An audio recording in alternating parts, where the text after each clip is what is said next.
Again, another dimension that comes from the teachings is let life be in just proportion. Let it be in just proportion.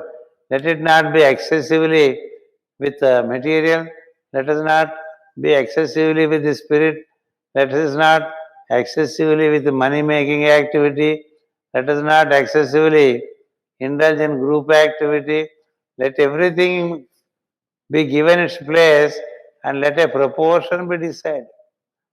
Just proportion means it is the best combination of all activities. No yogi or yoga student is recommended to avoid things. You can have your family life, you can have your professional life, you can have your spiritual practices, you can also have some kind of socialization among people who have similar attitudes in life. So you don't have to leave anything. Nothing need be left.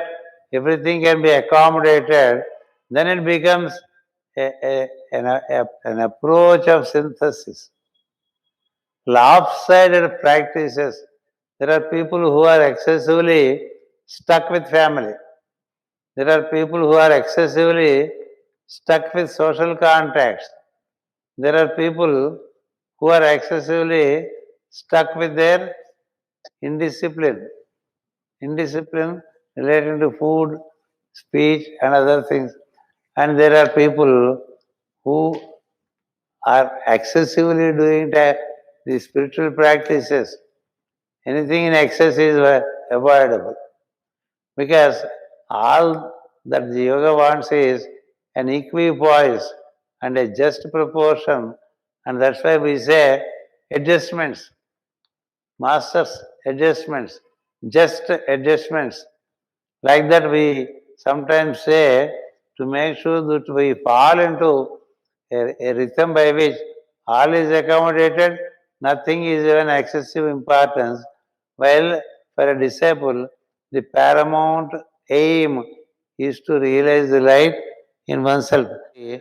And we make sure that we regularly recollect to ourselves what we need to do and ensure that we only keep doing that. And it includes all program of life. That's where it is merry life. You are not prevented from having a family, from holding a family. You can have a good family and also even children, grandchildren. All this is possible. You can have a good profession. You can have a good social conduct by which the society respects you, and you can have the practice relating to the path which will lead you in a matter of 30 years to a point where you don't return. You don't return.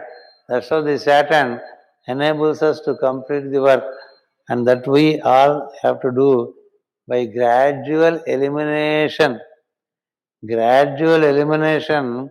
of things in our personality so that our sail is unhindered. Our path is unhindered and our cruising on the path remains peaceful and consistent.